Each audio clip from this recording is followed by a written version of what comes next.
Hi, I'm Kevin Doherty at Commonwealth Kitchen, and today we're going to talk about making Tikka Masala using your commodity chicken and the Tikka Masala produced here in Dorchester, Massachusetts using commodity USDA tomatoes. You can see in front of me I have two 5-pound bags of the diced chicken that you can get from your Gold Star distribution. You can do the unseasoned strips or the dice. Today I'm using the dice because I think it's easier to scoop portions. I'm taking 10 pounds, mixing it in a stainless steel bowl, mixing it with 1 gallon, which is 8 pounds of the commodity Chana Masala sauce.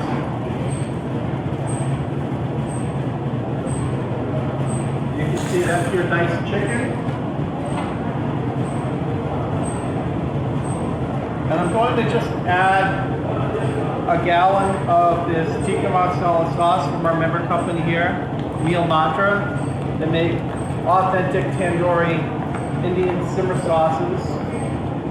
Their owner, Tarun and Anu, have been making this product here for about 6 years. I'm just going to fold this in with my hand and make sure that the product is evenly distributed.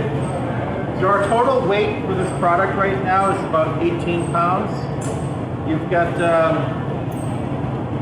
10 pounds of the diced chicken, 1 gallon or 8.3 pounds of the Tikka Masala sauce. I'm going to add this into one 2-inch hotel pan, evenly distributed.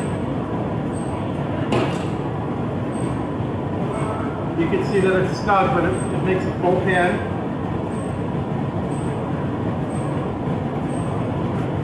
Okay, and I'm just going to wrap it in foil. Behind me I have a preheated oven at 350 degrees. I'm going to pop this into the oven and set it for 25 minutes.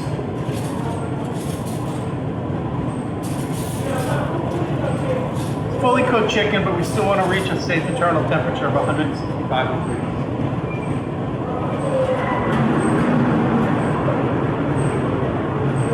I have my full 18-pound 2-inch hotel pan going into a preheated oven at 350 degrees.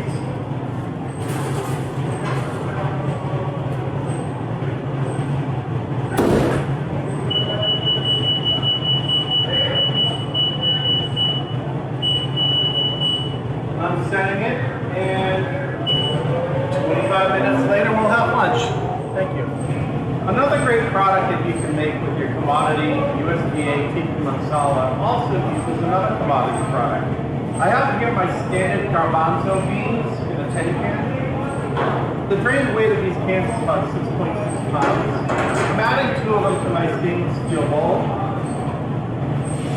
In India, a popular meat replacement item is Chana Masala, which takes garbanzo beans and a savory simmer sauce. In this case, we're using our Tikka Masala. I'm adding another gallon of the 8.3 pounds to my 2 cans of garbanzo beans. I'm going to just mix this and incorporate it with my hands, or a spoon if you have it.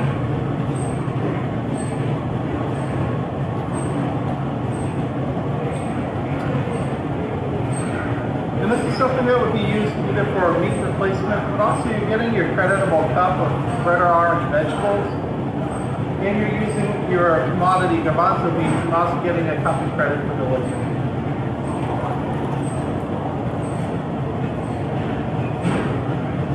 So you can see my 2 cans made a really full 2-inch hotel pan, which again I'm going to cook in the oven at 350 degrees. Or until I reach an internal temperature of 165 degrees. But generally 25 minutes at 350 in a preheated oven is going to get you there. So going into my preheated oven,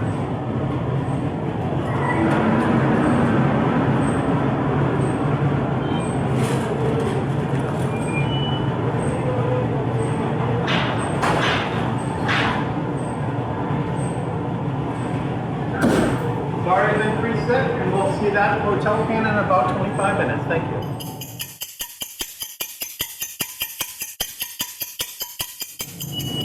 Okay, we're back, and the oven's telling me that we've got food ready. Stop my oven, I'm at 350 degrees. We'll take out our beautiful Chana Masala. Again, we're looking for an internal temperature of 165 or higher. Oh, I'm at like 189. I'm gonna go ahead and check my Chana Masala.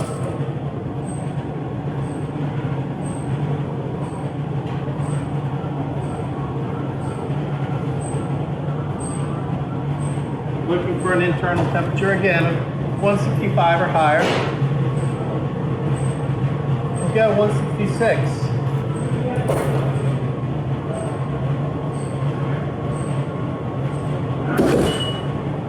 So we're just going to do a little scoop portioning with these dishes.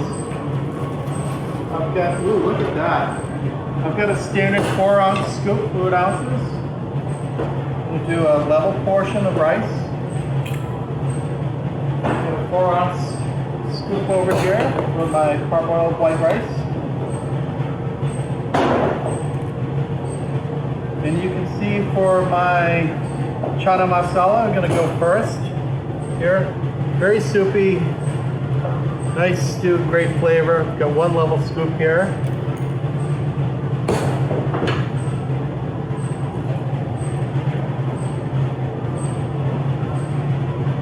And here we go with our Tikka Masala, our conscious diced chicken, unseasoned.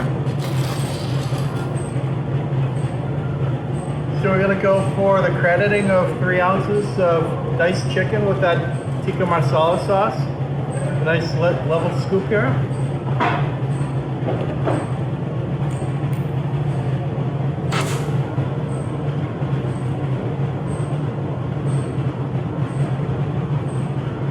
And there you have it, our USDA commodity Tikka Masala, a USDA commodity tomato Chana Masala with rice, available from Commonwealth Kitchen for your school system.